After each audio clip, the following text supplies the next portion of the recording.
রাজ্যে প্রথম বিজেপি সরকার ক্ষমতায় আসার পর মুখ্যমন্ত্রী শুভেন্দু অধিকারী বিভিন্ন হাসপাতালে চালু করেছে জন আহার কর্মসূচি। শুক্রবার এই কর্মসূচির শুভারম্ভ হয়ে গেল পুরাতন মালদার মোলপুর গ্রামীণ হাসপাতালে, যার নাম দেওয়া হয় মা আহার ক্যান্টিন। পুরাতন মালদা পৌরসভা পরিচালিত এই ক্যান্টিনে 5 টাকার কুপনের বিনিময়ে মিলবে দৈনিক দুপুরের আহার হিসাবে সপ্তাহে 2 দিন থাকবে মাছ, 2 দিন ডিম এবং বাকি দিনগুলিতে থাকবে শাক সবজি সহকারে আহারের ব্যবস্থা।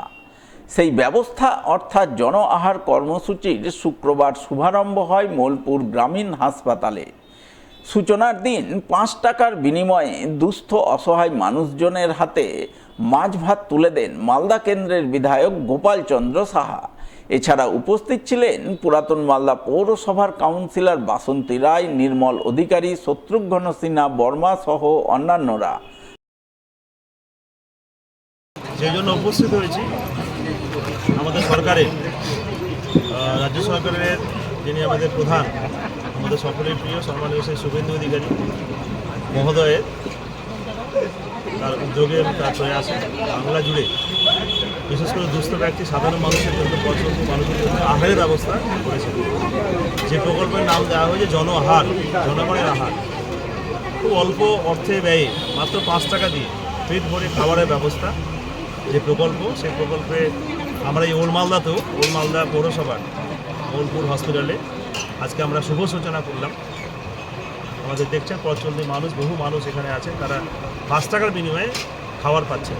মাছ ভাত সপ্তাহে 2 দিন ডিম ভাত এবং শাকসবজি নিরামিষের ব্যবস্থা থাকবে।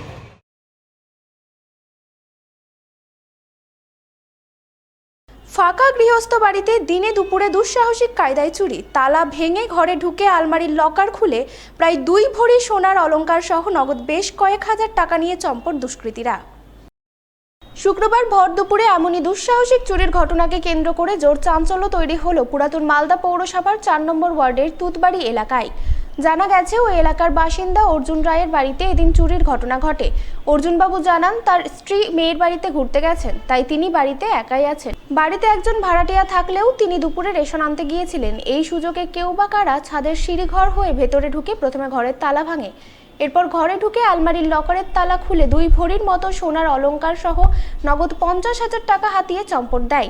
তিনি বাড়ি ফিরে এই ঘটনা চাক্ষুষ করার পরপরই মালদা থানায় খবর দেন। খবর পেয়ে পুলিশ এসে গোটা ঘটনা খতিয়ে দেখে তদন্ত শুরু করে। প্রতিদিনের মতো সকালে কাজে বেরিয়ে গেছে 8টার দিকে। তো আমার দুটো ভাড়াটিয়া থাকে, ভাড়াটিয়া ওরাও কেউ ছিল না, রেশন আনতে যায়। তারপরে এসে একটার সময় আমি টিফিনের সময় এসে দেখি মেন দরজা আমার বন্ধই ছিল, কিন্তু ঢুকে দেখি ঘরের দরজা তালা কাটা। তারপরে দেখি খোলা, সিঁড়িও খোলা ছিল। আর এই বাইকে সব কী কী ছিল? এতে ব্যাগে ছিল, টাকা ছিল আর গহনা ছিল কিছুটা। কত টাকা ছিল? 50,000 মতন টাকা ছিল। আর 2 ভরির মতন সোনা ছিল।